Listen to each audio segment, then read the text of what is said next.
සම්මා සම්බුදු සරණයි සුපින්වත් ඔබ සියලු දෙනාටම සුපහන් මනසින් සදහම් අසනු රෙසි ඔබ දැන් සෝදානමින් සිටින්නේ බෞද්ධ රූපවාහිනියේ දායකත්ව ධර්මදේශනාව ශ්‍රවණය කරන්නට.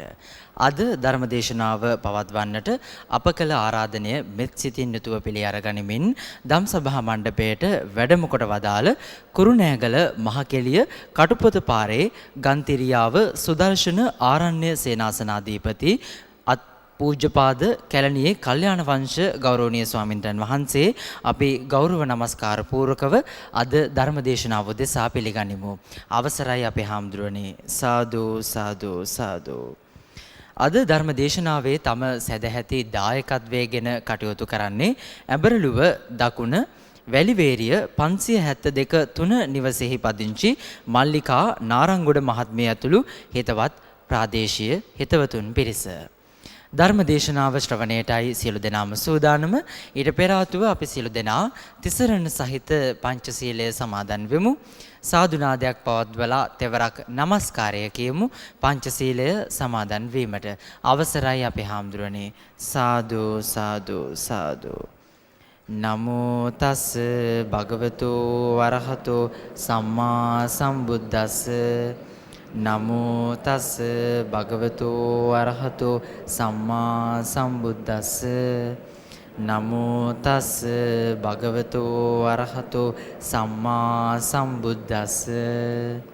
බුද්ධං සරණං ගච්ඡාමි බුද්ධං සරණං ගච්ඡාමි ධම්මං සරණං ගච්ඡාමි ධම්මං සරණං ගච්ඡාමි සංඝං සරණං ගච්ඡාමි සංඝං සරණං ගච්ඡාමි ဒ ුතියම්පි බුද්ධං සරණං ගච්ඡාමි ဒ ුතියම්පි බුද්ධං සරණං ගච්ඡාමි ဒ ුතියම්පි ධම්මං සරණං ගච්ඡාමි ဒ ුතියම්පි ධම්මං සරණං ගච්ඡාමි ဒ ුතියම්පි සංඝං සරණං ගච්ඡාමි ဒ ුතියම්පි සංඝං සරණං ගච්ඡාමි තතියම්පි බුද්ධං සරණං ගච්ඡාමි තතියම්පි බුද්ධං සරණං ගච්ඡාමි තතියම්පි ධම්මං සරණං ගච්ඡාමි තතියම්පි ධම්මං සරණං ගච්ඡාමි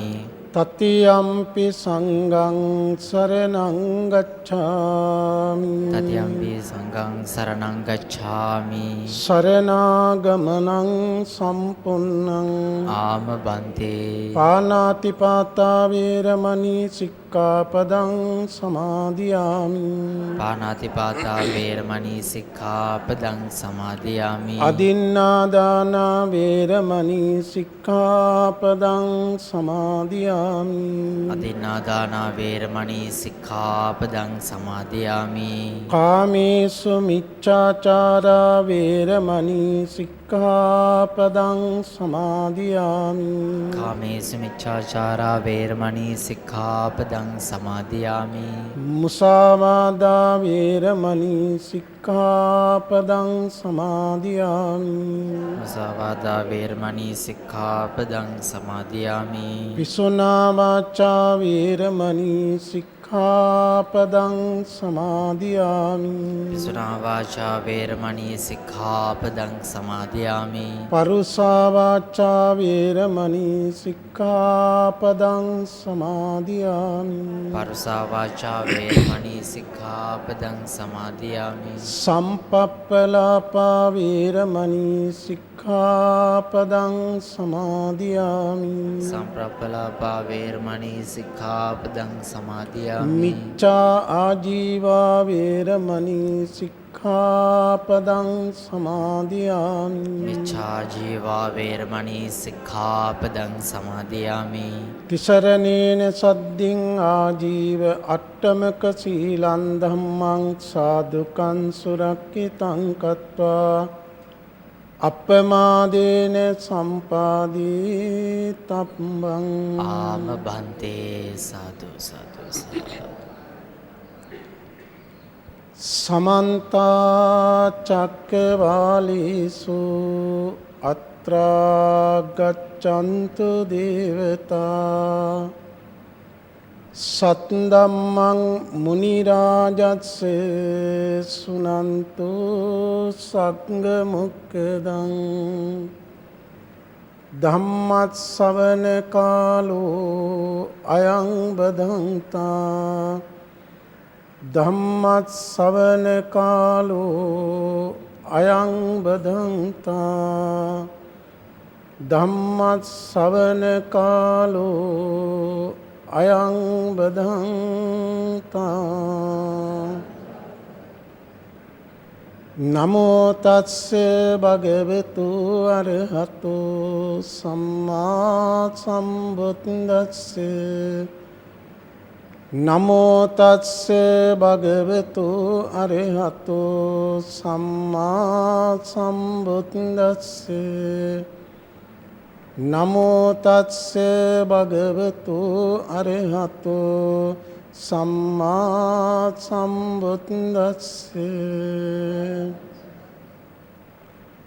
උපමා කෝම්‍යයන් භික්ඛවේ කතා අත්තස්ස විඤ්ඤාපනාය අයං චේ චිත්ත අත්තෝ චත්තාරෝ ආසිවිසා උග්ගතේජා ඝෝර විසාතිකෝ භික්ඛවේ චතුන්නේතම් මහා භූතානං අදිවචනම් පඨවි ධාතුයා ආපෝ ධාතුයා තේජෝ ධාතුයා වායෝ ධාතුයාති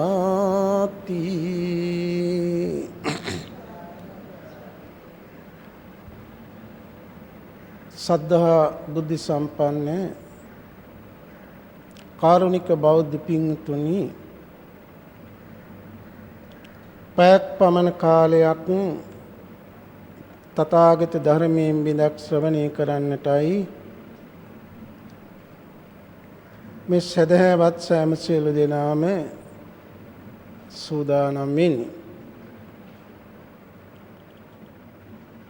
සම්බුද්ධ ශාසනයට ඉමහත් සේවයක් කරන සදහැවතුන්ගේ චිත්තසංතාන තුල ධර්ම නැමැති ප්‍රදීපය දල්වලා ආර්ය අෂ්ටාංගික මාර්ගයට අවතීර්ණ කරවලා සසර දුක් ගෙවන් කරමින් නිර්වාණ අවබෝධයට මඟ පෙන්වන මේ බෞද්ධ නාලිකාව තුලින් ධර්ම දේශනාවක් කරවීම ඊ타ම කාලෝචිත ශාසනික ක්‍රියාවක් හැටියටයි හඳුන්වා දෙන්නට පුළුවන්. මහා සේවයක් බුදු සසුනට මේ බෞද්ධ නාලිකාවේ සභාපති දුර දරණ අතිගරු පූජනීය දරණගම නායක මහින්පාණන් වහන්සේ විසින් සිද්ධ කරනවා. මේක ලෝක ශාසනික සේවයක් හැටියට අපි ඇගයීමට ලක් කරන්නට ඕනේ අනිවාර්යයෙන්ම. කලින් කලට මේ බුදුසසුනේ පිරිහීගෙන යන අවස්ථාවවලදී එය නගා හිටවා ගන්නට මහා පුණ්‍යවන්තයන් මේ ලක්දෙරණී පහළ වුණා. දැන් මේ වර්තමානයේ මේ පිරිහීගෙන යන බුදුසසුනේ සාර ධර්ම මතු කර දෙන්නට සදහැවතුන්ගේ සිස්සතන් දහම් සිසිලෙන් තෙමාලන්නට ජාතියේ පිනට පහළ වුණු උතුමන් වහන්සේ නමක් තමයි අපේ මේ දරණගම නායක මාහිම්පාණන් වහන්සේ. ඒ නිසා මෙවැනි මහා බුද්ධ චර්යාවක් ශාසනික චර්යාවක් කරන ඒ අතිපූජනීය මාහිමිපාණන් වහන්සේටත් ඒ සත්කාර්ය ලෝපුරා අරගෙන යන්නට වෙහෙස මහන්සි වෙන මේ මෙවලන් එක්ක ඔට්ටු වෙමින් ලෝක ජනතාවට මේ දහම් පණිවිඩය රැගෙන යන්නට ක්‍රියාත්මක වෙන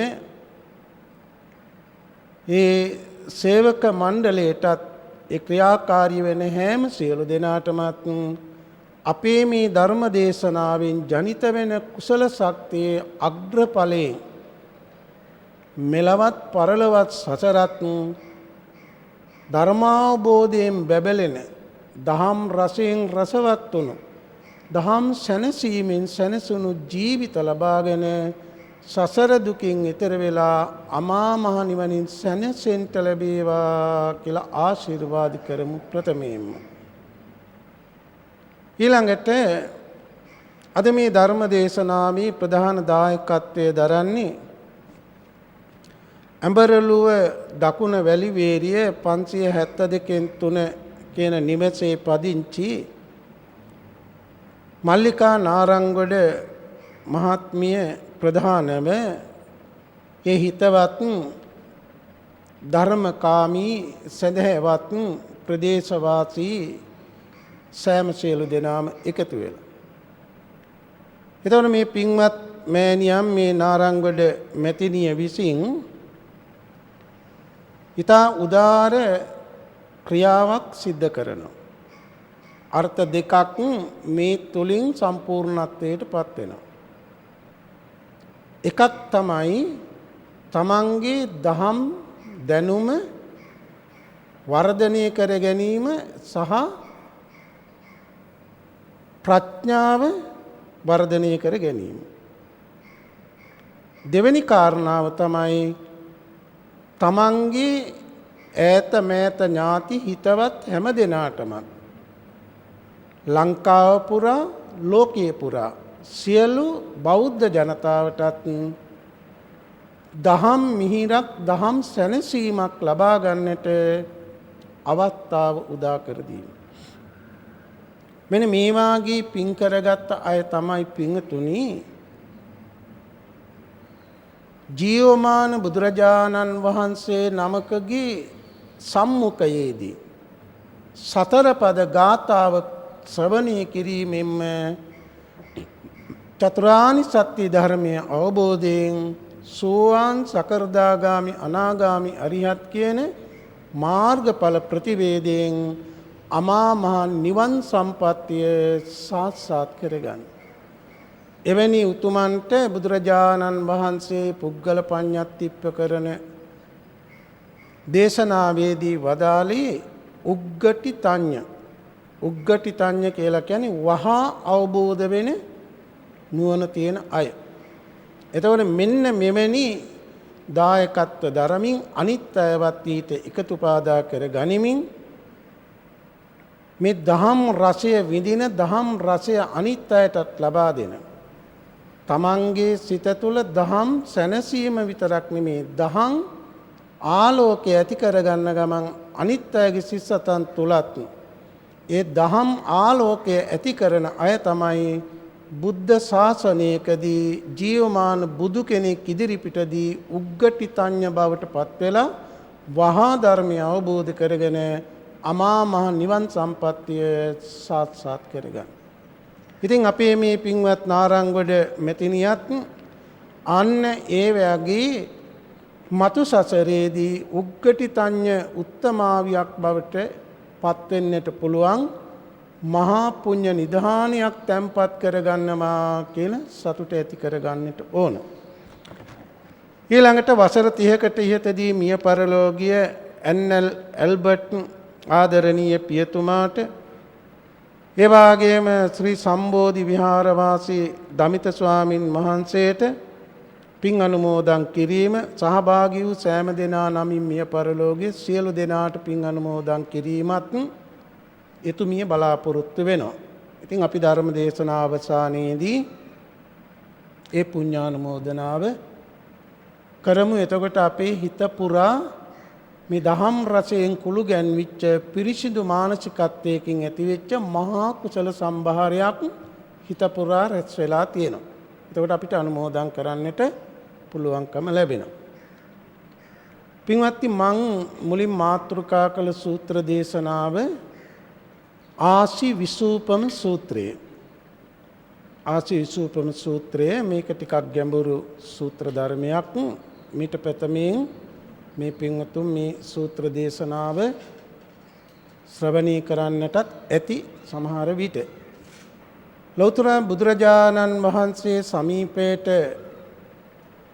වැඩම කරන්නට යෙදුණු භික්ෂූන් වහන්සේලා පිරිසක් බුදුරජාණන් වහන්සේගෙන් බණපදයක් ශ්‍රවණී කරන්නට එහෙම නැත්නම් කර්මස්ථානයක් ලබා ගන්නට දන් සභා මණ්ඩපයට රැස් වෙලා වැඩ හිටියා. ඒ අවස්ථාවේදී ලෞතර බුදුරජාණන් වහන්සේ මේ භික්ෂු සංඝයාගේ සිස්සතන් දැකලා ඊට ගැළපෙන ආකාරයට තමයි මේ ආසි විසූපම සූත්‍ර දේශනාව දේශනා කොට වදාළේ. දැන් මෙතන ඉන්න මේ පිරිසේ කිසිම කෙනෙක්ගේ හිත අපට විනිවිද දකින්න පුළුවන් කමක් නැහැ. මොකද ඒ නුවණ අපට නැති නිසා. දැන් ඕගොල්ලෝ රාත්‍රියට හඳ දිහා බැලුවොත් කාටත් වැටහෙනව නේද ඔය හඳ මන් දිහා බලන් ඉන්නවා වගේ කියලා. බිත්තියක ගහලා තියෙන ෆොටෝ එකක් දිහා බැලුවොත් මොකක්ද හිතෙන්නේ? මේ ෆොටෝ එකේ ඉන්න කෙනා බලන් ඉන්නේ මන් දිහා කියලා. ඕගොල්ලෝ දිහාද බලන් ඉන්නේ? එහෙනම් කැමරාව දිහා. නේද? එයා බලන් ඉන්නේ කැමරාව දිහා. අපට හිතෙනවා මේ බලන් ඉන්නේ අපි දිහා කියලා. පින්වතුනි ලෞතර බුදුරජාණන් වහන්සේ නමක් ධර්ම දේශනා කරනකොට හැමෝටම හිතෙනවා මේ බණ කියන්නේ මට කියලා. හැබැයි ඉතින් ගිහි පින්වතුන්ට මේ සාමාන්‍ය අපි බණ කියනකොට සමහර අයට හිතෙනවා මේ බණ කියන්නේ මට කියලා. එහෙම හිතෙන්නේ කොහොමද දන්නවද? වැරදි කරලා අර බෝසත් පාට් එකකින් ඉන්න නැත්තන්ට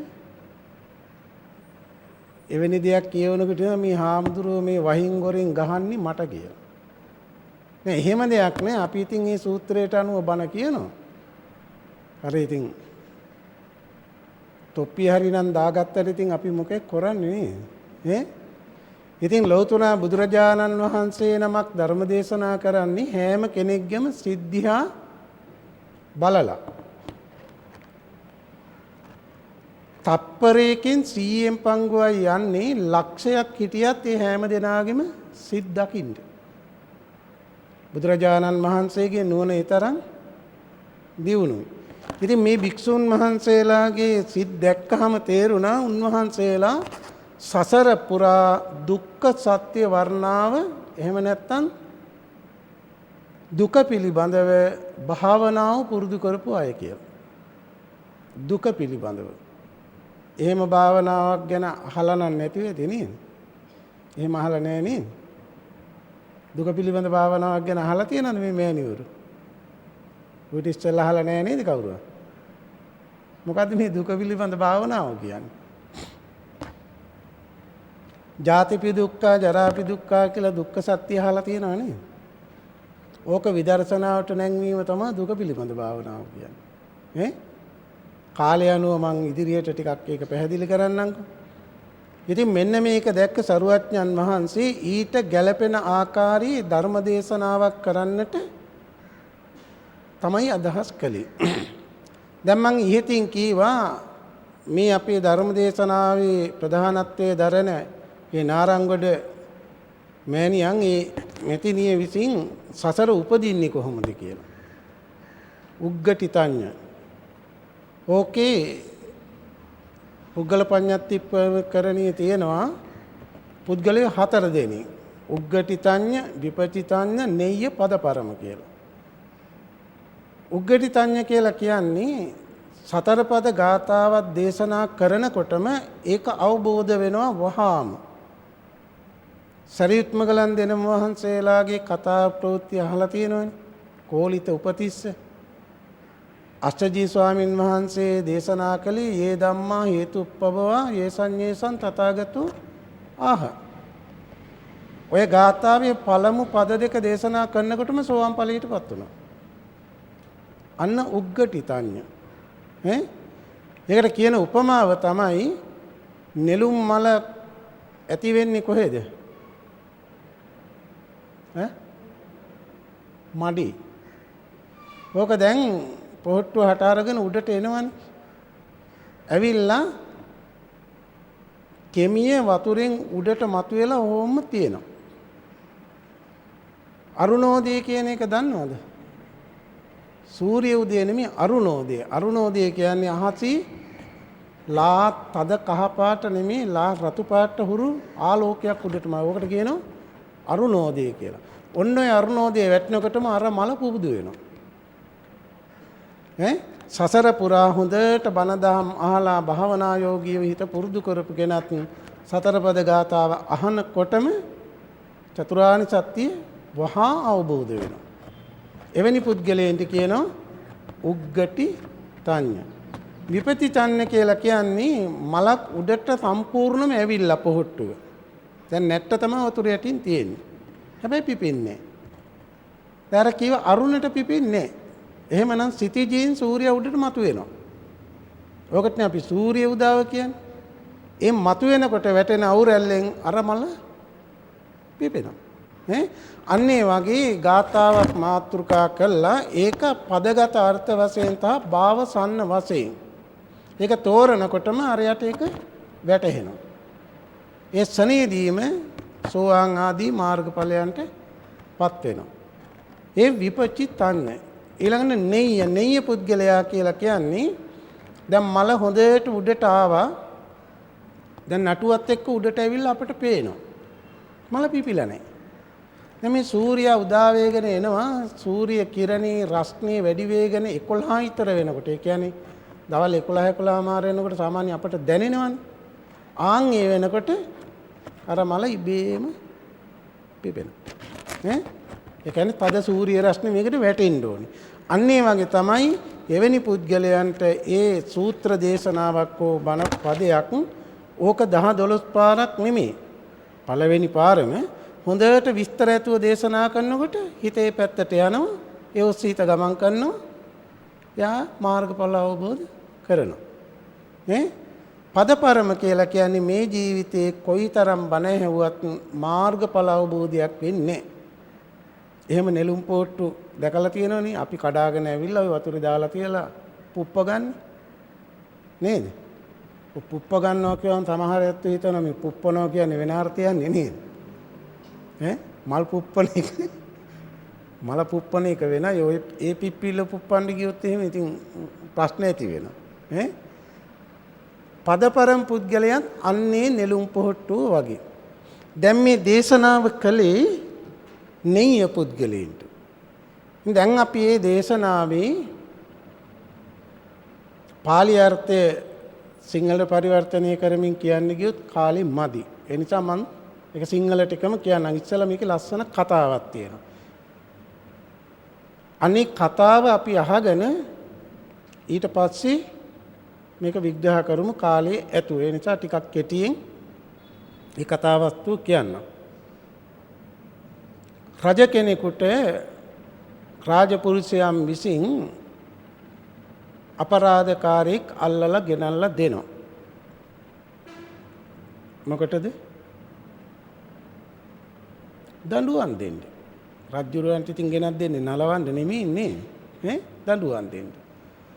දැන් මේ රජුරව කල්පනා කරනවා මෙයාව එකපාර මරන්න හොඳ නැහැ. එයා ටිකක් වද දීලා හිමීට මරන්න ඕනේ කියලා. කියලා රාජපුරුෂයින්ද කියනවා නාගයෝ 4 දෙනෙක් ඉන්නවා. 4 දෙනා මෙයාට දෙන්න කියලා. දැන් පෙට්ටි 4 නාගයෝ 4 දෙනා ගෙනල්ලා මෙයාට දෙනවා. මෙන්න මේ නාගයෝ 4 දෙනාගෙන් එකෙක් කන්න ඕන කියනකොට අනිත් එකා කියනවා නිදියන්න ඕන කියලා. අනිත් එකා කියනවා නාන්න ඕන කියලා. අනිත් එක්කෙනා තව මොකක් හරි එකක් කියනවා. ඉතින් මුන් 4 දෙනාව බලාගනි. හැබැයි චුට්ට මිස් වෙච්ච ගමන් දෂ්ට ගන්නවා. කියලා මේ 4 දෙනා දෙනවා. දුන්නාම මේ මිනිස්සයා කල්පනා කරනවා මේ නයි 4 දෙනාගේ පෙට්ටි අරපු ගමන් එකෙක් දකුණු අත දිගේ ඇවිල්ලා අත දිගේම වෙලිලා දකුණු බාහුව උඩ පෙනේ තියාගෙන සූසූ ගගා ඉන්නවා. අනිත් එකත් අනිත් අත දිගේ ওই විදිහටම නගිනවා. තව එකෙක් උඩටම නැගලා බෙල්ල වටේ දරුණු ගහගෙන හිස මුදුනේ පෙනේ පුප්පගෙන ඉන්නවා. අන්තිම එක නැගලා ඌට දැන් යන්න උඩට යන්න බෑනේ. ඉන වැටේ වෙලිලා බඩට ඉතරෙන් පෙනේ පුප්පගෙන ඉන්නවා. දැන් මේ හොරා මොකක්ද දන්නවද කල්පනා කරන්නේ? මහරජතුමා මට ආභරණයක් දුන්නා කියලා. දැන් ඔය විදියට ඉන්න කෙනෙක් දැකලා තියෙනවද? මේ වර්තමානයේ කොහෙවත් දැකලා නැද්ද? ඔහොම නයි අතේ කනේ කරේ අර මේ ළඟදී රූපවාහිනිය පෙන්වන නාගිනී කියලා කෙනෙක් නේද? මං කියන්නේ එයා ගැන නෙමෙයි. දෙවි කෙනෙක් ඉන්නවා. ඇත්ත සිද්ධියක් කියන්න. බුද්ධ කාලේ දෙයක් නෙමෙයි. තරුණ ජෝඩුවක් ළමයෙක් එක්කගෙන ගියාලු විහාරයකට. විහාර මන්දිරයේ එහා පැත්තේ දේවාලේ. දැන් ඉතින් දේවාලේ දෙයියෝ දිහා බල බල යනකොට අර ළමයා අහනවා මේ දෙයියෝ මොකද රතු, අර දෙයියෝ මොකද කළු, අනිත් දෙයියෝ මොකද නිල් කී අහනවා දැන්. කොහොම යනකොට දෙවි කෙනෙක් ඉන්නවා අතේ කටේ කරේ හැම තැනම නාගේ වෙල්ලගෙන. අම්මා අර ළමයා අම්මගෙන් අහනවා අම්මි මේ දෙයියෝ කවුද කියලා. දැන් අම්මා බලනවා තාත්තා දිහා නම දන්නේ. තාත්තා ටිකක් කල ඉඳලා ඔබම කියපන් කියලා කියන මේ අම්මට. දැන් අම්මා නම දන්නෙත් නෑනේ. දැන් ළමයා ආයි අහනවා මේ අර දෙයියන්ගේ නම මොකද්ද කියලා. අම්මා වටපිට බලනවා ළඟ කිට්ටු කවුරුත් නෑ. ළමයාගෙන් බේරෙන්නත් බෑනේ. කනට කළා කියන පුතේ ওই දෙයියන්ට කියන්නේ නාග පුප්ප කියලා. එහෙම දෙවි කෙනෙක් ඉන්නවද? කවුද ඔය? කවුද පුතේ? ගම්බාර දෙවියෝ. හූනියන් දේවතාවුන් වහන්සේ. බලන්න මේ නම දන්නේ. ඒ නිසා අර ළමයාට හිමීට කන්ට කරලා කියන ওই දෙයියන්ට කියන්නේ නාග පුප්ප කියලා. නේ? දැන් අන්නේ ගම්බාර දේවතාවුන් වහන්සේ වගේ තමයි මේ කියන මේ රාජ අපරාධ කාර්යය. ඉතින් ඕක දැකපු මේ සත්පුරුෂයෙක් කියනවා ඔය උඹට දීපු ආභරණයක් නෙමෙයි. ඔය නයින්ගේ ස්වභාවය මේකයි. ඔය එක නයෙක් උඹට දෂ්ට කළොත් එහෙම උඹේ මුළු ශරීරෙම තද වෙනවා. අනිත් නාගයා දෂ්ට කළොත් එහෙම ශරීරෙම වැగిරෙනවා. අනිත් නාගයා දෂ්ට කළොත් එහෙම ශාරීරිය දිය වෙනවා. අනිත් නාගයා දෂ්ට කළොත් එහෙම උඹේ ඔය ඇඟේ සන්ධිපුරු ගැලවෙනවා. ඒ නිසා උඹ ඕ 4 දෙනාගෙන් පැනලා දුවපන් කියලා. ඉතින් මෙයා බය වෙලා හිමින්තරේ නාගයෝ ටික පෙට්ටියට දාලා පැනලා දුවනවා. දුවනකොට නාගයෝ කල්පනා කරන මේ අපිට උපස්ථාන දීපු කෙනා දුවනවා කියලා මේ නාගයෝ 4 දෙනා එළවනෝ පස්සේ. රාජපුරුෂයෝ කියනවා නාගයෝ බලා ගන්න වාර දීපු හොරා පැනලා ගියා කියලා. ඒ ගමන රජුරෝ මෙයත් එක්ක තරහෙන් ඉන්න 5 දෙනෙක් තෝරලා කියනවා ගිහිල්ලා අල්ලගෙන මරන්න කියලා. දැන් මේ 5 දෙනාත් එළවනෝ පස්සේ. දැන් නාගයෝ 4 දෙනෙක් එළවනවා. වදකයෝ 5 දෙනෙක් එළවනවා.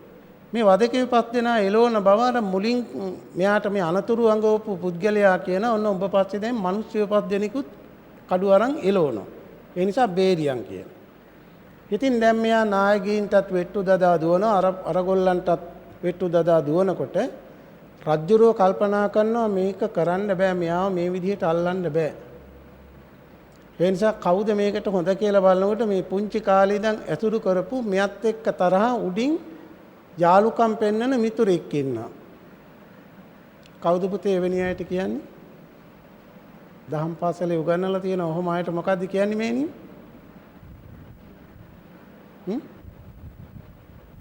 එවැනි මිතුරන්ට මොකද්ද කියන්නේ?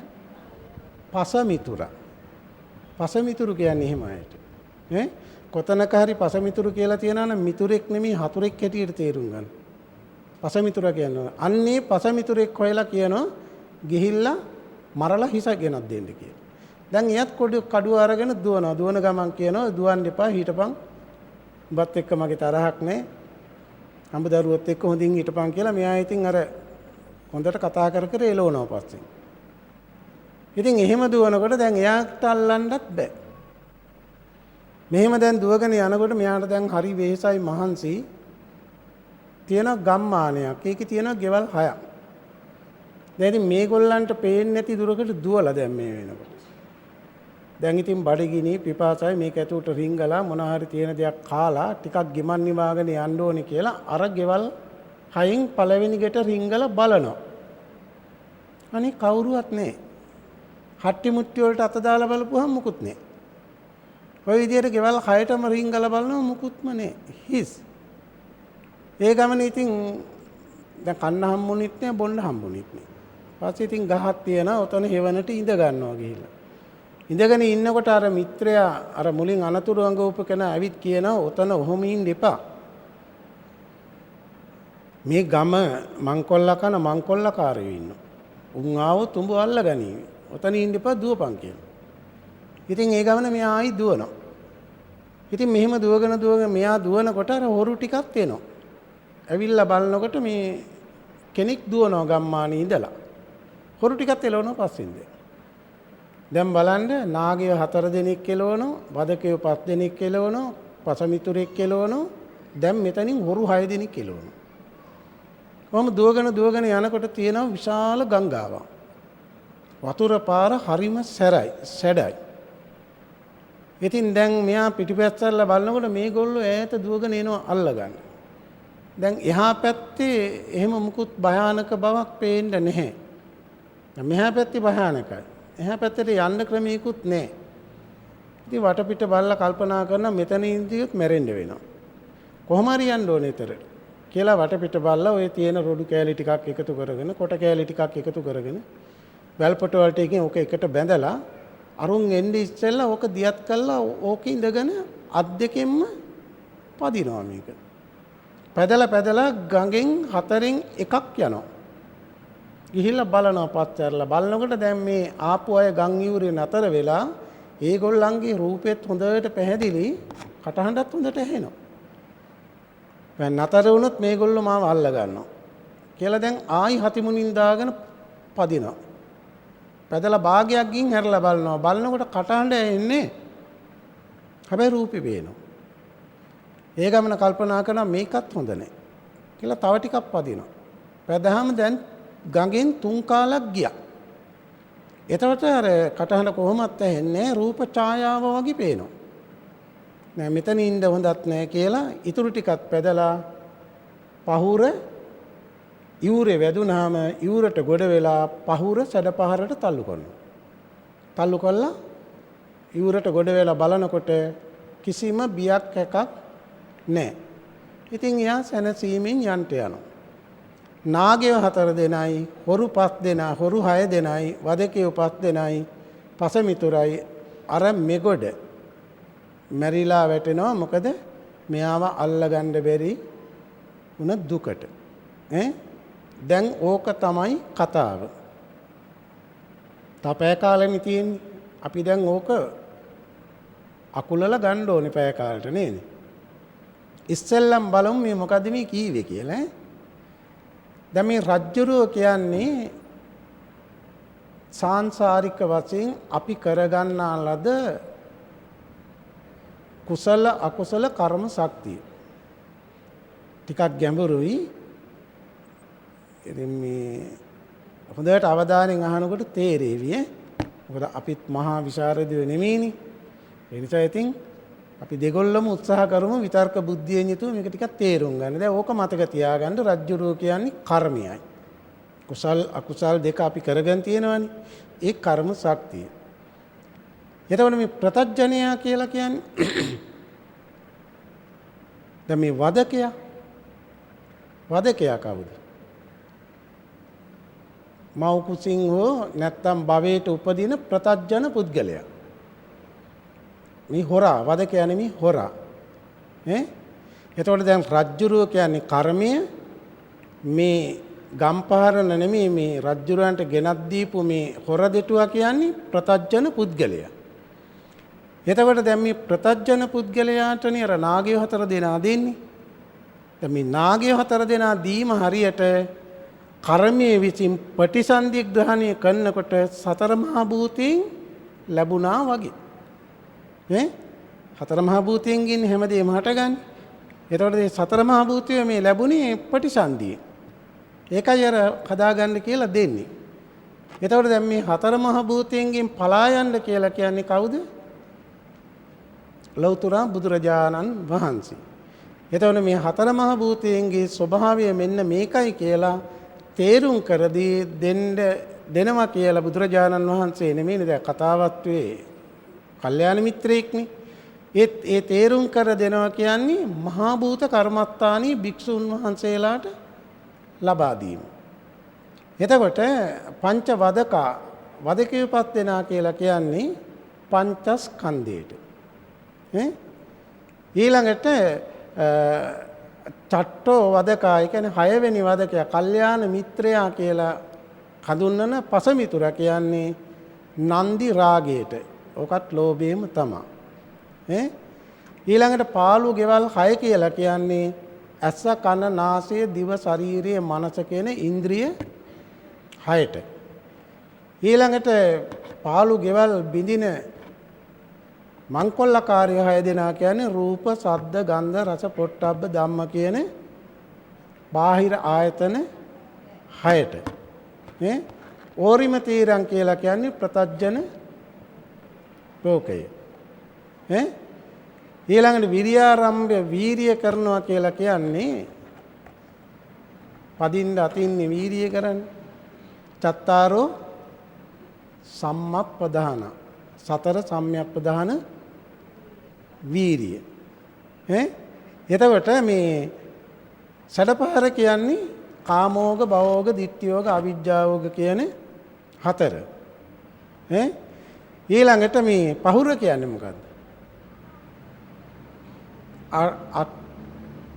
ආර්ය අෂ්ටාංගික මාර්ගය. පාරිමතීරං කියලා කියන්නේ බුදුපසේ බුදුමහරහත් උතුමන් වහන්සේලා නිවි සැනසී වදාළ අජරාමර සංඛ්‍යාත අමා මහ නිවන් සම්පත්තිය සාක්ෂාත් කර ගැනීම. දැන් අපි මේක තේරුම් ගමු. සතර මහා භූතය මම අර ඊට මාතෘකා කළේ අන්තිම සූත්‍ර පාඨයේ අන්තිම ටික. උපමාකෝ මෙයයම් භික්කවේ කතා අත්තස්ස විඤ්ඤාපනාය. මහණෙනි මම මේ උඹලාට මේ උපමා උපමේය ඇති දේශනාවක් මේ කරන්නේ. අයන්තේ චිත්තත්තෝ මේකම තමයි මේකේ අර්ථය. චත්තාරෝ ආසි විසා. ආසි විසා කියලා කියන්නේ විස ඇති සර්පය. සර්පය 4 දෙනෙක්. දැන් මුලිනුත් මං කියලා දුන්නානේ මේ සර්පය 4 දෙනා ගැන නේද? සත්තමුක, පූතිමුක, අග්ගමුක, අග්ගිමුක ඊළඟට වාතමුක. දැන් පින්තුනි අපි උත්පත්ති ලැබලා තියෙන්නේ මොකෙන්ද කියන එක කිව්වේ හැකි නේද? මොකෙන්ද මේන්නේ? නෑනේ පුතේ සතර මහා භූතයන්ට උඩින් එක්කෙනෙක් ඉන්නේ. කර්මයෙන් නේනේ.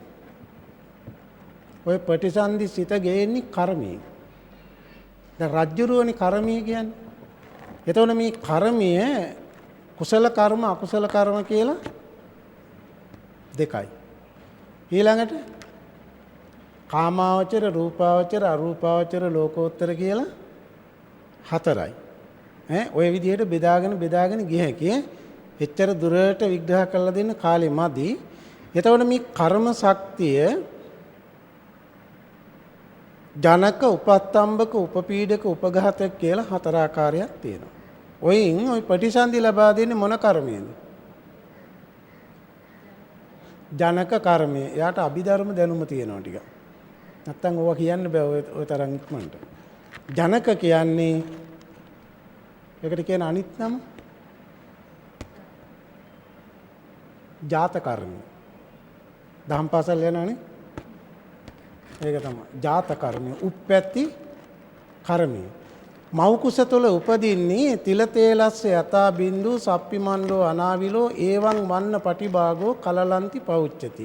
ඔය කලල රූපී ස්වභාවය ඔය කියන්නේ.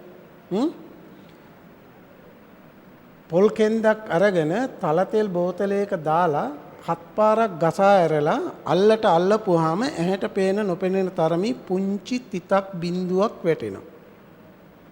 ඔන්න ඕකට කියන්නේ මොකද්ද? ඕකට තමයි කියන්නේ කලල රූපය කියලා.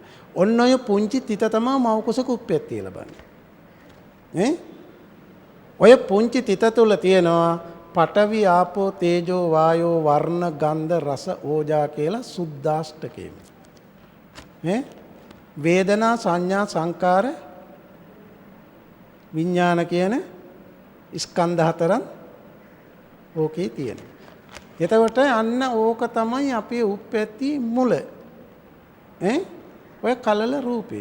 එතකොට දැන් ඕක වැඩිලා ඇවිල්ලා තමයි මව් කුසින් අපි බිහි වෙන්නේ. බිහි වුණාන් පස්සේ අපට නොඑක ආකාරී රෝග හැදෙනවා නේද? දැන් ගිරිමානන්ද සූත්‍රයේ කියන්නේ වාත සමුට්ඨාන ආබාධා, සෙම්ම සමුට්ඨාන ආබාධා, පිත්ත සමුට්ඨාන ආබාධා, උතුපරිණාමජ ආබාධා, විෂම පරිහාරජ ආබාධා කියලා නේද? වාතයේ කිපීමෙන්, සෙම කිපීමෙන්, පිත කිපීමෙන්, විෂම ආහාර ගැනීමෙන් නොයෙක් රෝග හැදෙනවනේ. එතකොට මේ කිපෙන්නේ මොකන්ද? ඔය කියන ධාතු හතරනේ කිපෙන්නේ. නේද? වාතයේ කිපෙනවා. ඊළඟට පඨවි ධාතුව කියන්නේ ඇඟේ තද ගතිය වැඩි වෙනවා. ඔක පඨවි ධාතුව. තද ගතිය වැඩි වෙලා වායුවත් කුපිත වෙච්ච ගමන් ශාරීරිය මොකද වෙන්නේ? ඔහොම කරන්න පුළුවන් හැබැයි මෙහෙම කරන්න බෑ. ලොක් වෙනවා. නේද? එහෙම අවස්ථා තියෙනවනේ. ඉතින් වායු වෘද්ධයන්ට ඔක කියන්න දෙයක් නැහැ. ඊළඟට බලන්න දැන් වායෝ ධාතුවයි සෙම් ධාතුවයි දෙක කිපුණොත් මොකද වෙන්නේ? අපි කියන්නේ හරියට මෙයා නිකන් මයින්හම අදින්නා වගේ අදිනවා කියලා. මොකක්ද ඒ කියන්නේ? කෙරවල ගිහින් එන්නේ කොහාටද? ඇදුමට. ආරම්භය හතිය. ඔය දෙකේ කිපීමෙන් තමයි ඕක වෙන්නේ. ඊළඟට ඇස් දෙකෙන් කබ එනවා, කඳුළු වෙනවා. කන් දෙකෙන් කලාඳුරු වෙනවා. දැන් අපි මේ තිරේ දිහාම බලාගෙන හිටියට මේක දිහා බලලා ඇස් දෙක රිදෙන්නේ නෑනේ. නිකන් බලනකොට ඇස් දෙක රිදෙනවා. ඇයි ඒ? තේජෝ ධාතුව ශරීරයේ වැඩි වෙලා. තේජෝ ඕකට වායෝ ධාතුවත් එකතු වුණොත් ඊට වැඩිය භයානක රෝගයක් හැදෙනවා. මොකක්ද ඒ? බ්ලඩ් කැන්සර් කියලා කියන ලේ පිළිකාව කියලා. අනිත් එක තමයි පිත්තාශය පුපුරනවා. මේ නියපොතු කහ පාට ගහනවා නේ. දන්නවනේ ඒකට කියන රෝගේ නම දන්නව නේද? මොකද වෙලාව මදි ඒවා හැමෝම විග්‍රහ කරලා දෙන්න. ඔන්න ඔය විදිහට දැන් මේ ශාරීරිය අපේ ජීවිතේට මේ සර්පය හතර දෙනා වගේ අපේ ජීවිතේට මොකද්ද කරන්නේ? විනාශයක්.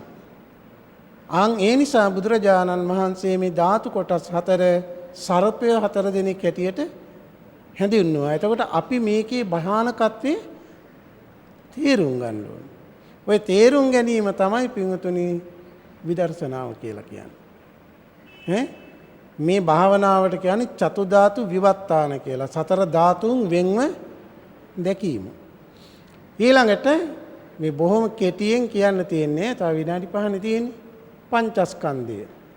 වදකියු 5 දෙනෙක්. දැන් වදකයා කියන්නේ මොකද? වදක කියලා කියන්නේම දුකනේ නේද?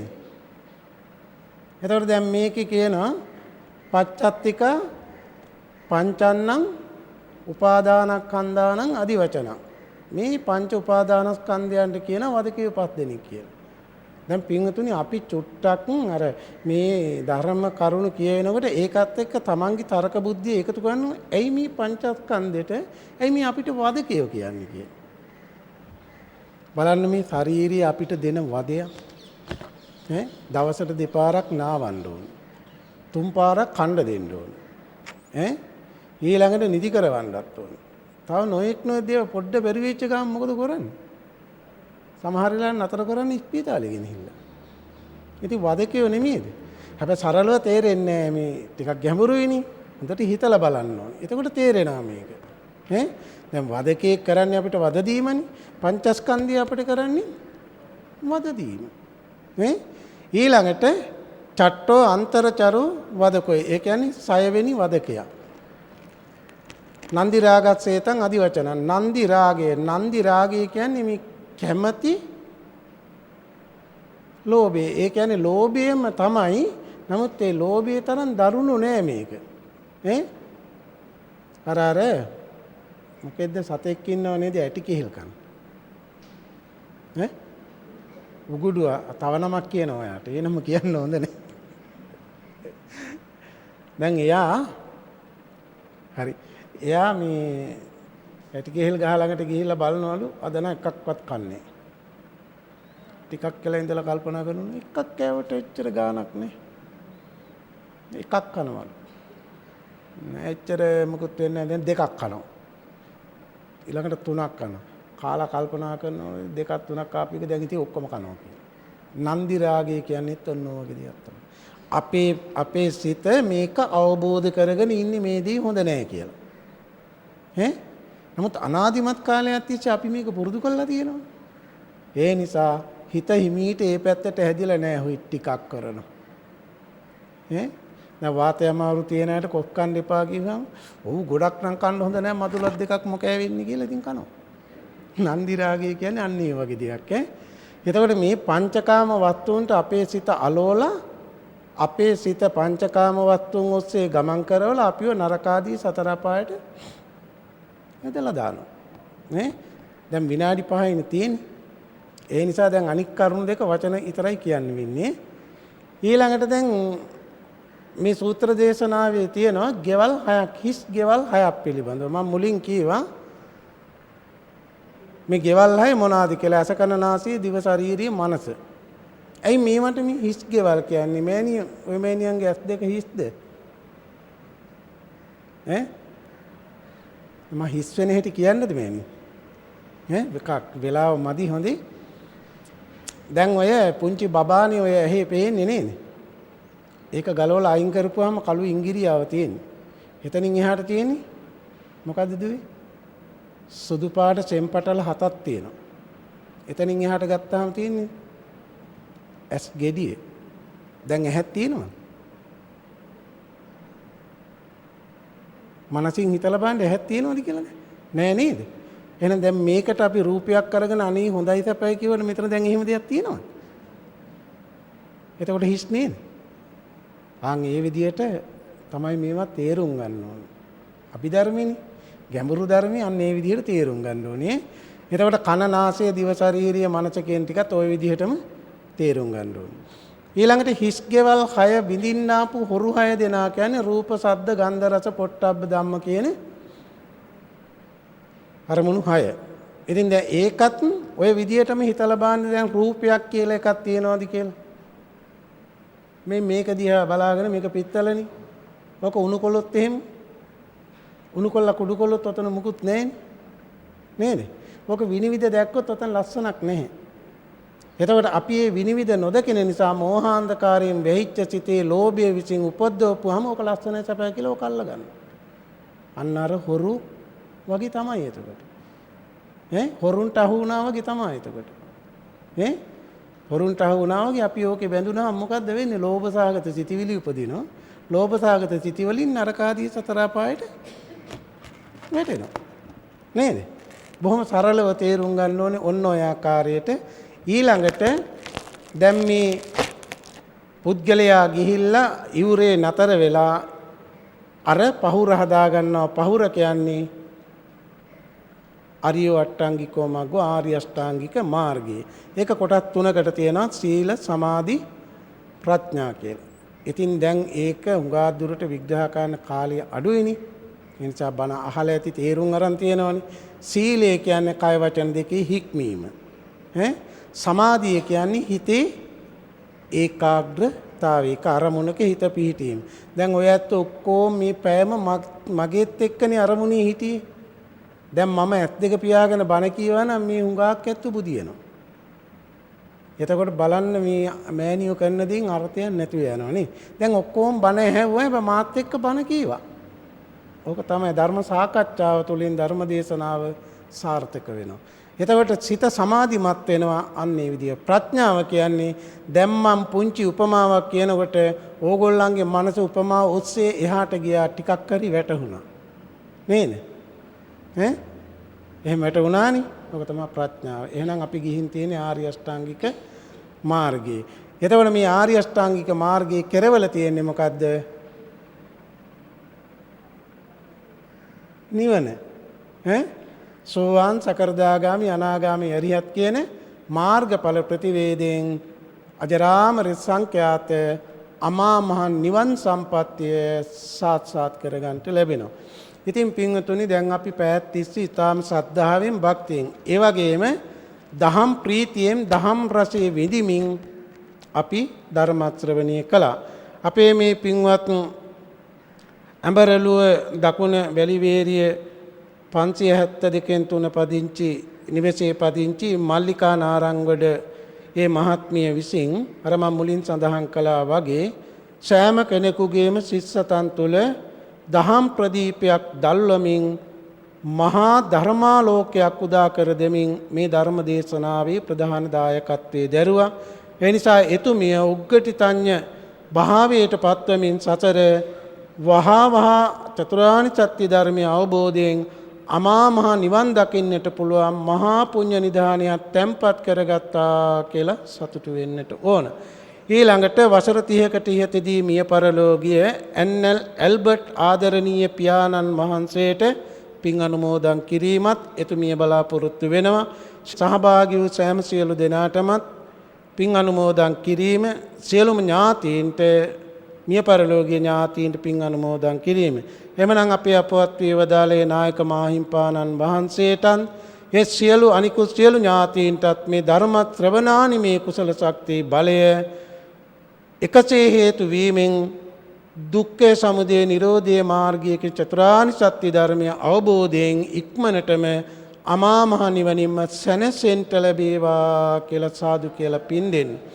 ඒ වාගේම මේ පින්කමට සහභාගී වෙන මේ ධර්ම දේශනා වැඩසටහනට සහභාගී වෙන සෑම සියලු දෙනාටමත් විශේෂ වශයෙන් මේ පින්කමට සහභාගී වෙන්න හිටිය ඉඳලා හදිස්සි අනතුරකින් රෝහල්ගතව ප්‍රතිකාර ලබන ප්‍රේමවර්ධන මහත්මයා ඒ වගේ නිවසේ ඉඳන් ප්‍රතිකාර ලබන චන්දන විජේරත්න මහත්මයාටත් මේ අපි උපදවාගත් මේ මහා කුසල සම්පatti බලයෙන් වැළඳී තිබෙන සියලුම රෝගාබාධයන් වහා මහ සුවපත් භාවයට පත් වෙලා නිදුක් නිරෝගී දීර්ඝායු සම්පන්නියම සැලසේවා කියලා අපි ආශිර්වාද කරමු.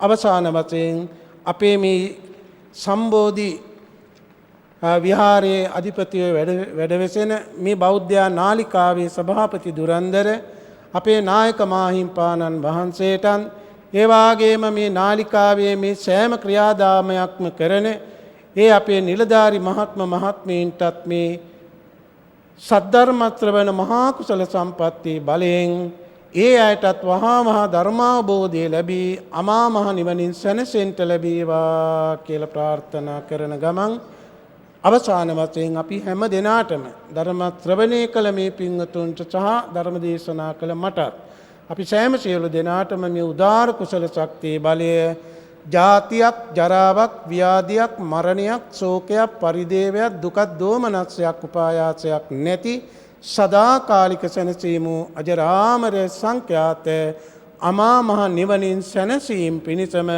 හේතු වාසනා වේවා කියලා සාදු කියලා ප්‍රාර්ථනා කරගන්න. ඉදම්මෝ ඥාතිනං හෝතු සුඛිතා හොන්තු ඥාතයෝ ඉදම්මෝ ඥාතිනං හෝතු සුඛිතා හොන්තු ඉදම්මෝ ඥාතිනං හෝතු සුඛිතා ආකාසට්ටා ච බුම්මට්ටා දේවා නාග මහිම් පුඤ්ඤන්තං අනුමෝදිත්වා චිරන් රක්칸තු ශාසනං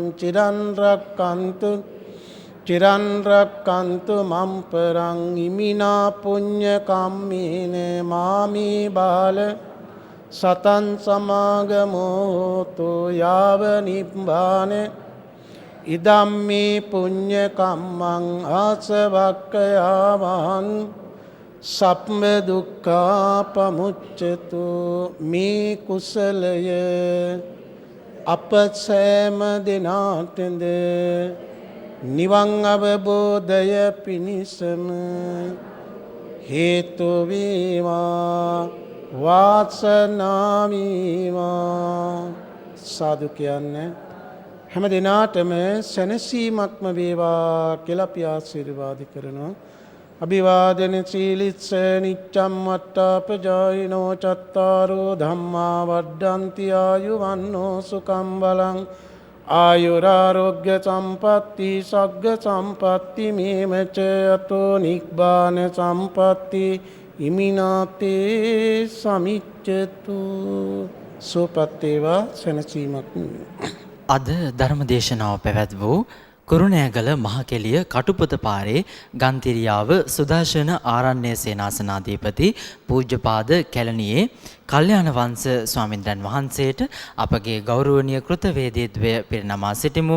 ස්වාමින්ද්‍රයන් වහන්සේ සිදු කරන්නා වූ ශාසනික මෙහෙවර තවත් চিරාත් කාලයක් සිදු කරන්නට ස්වාමින්ද්‍රයන් වහන්සේට ශක්තිය ධෛර්යය නිදුක් නිරෝගී සුවය ලැබේවායි කියන ප්‍රාර්ථනාවත් සමගින් දායකත්ව ධර්මදේශනාව මෙතකින් නිමවට පත්වෙනවා. ඔබ සියලු දෙනාට සම්මා සම්බුදු සරණයි.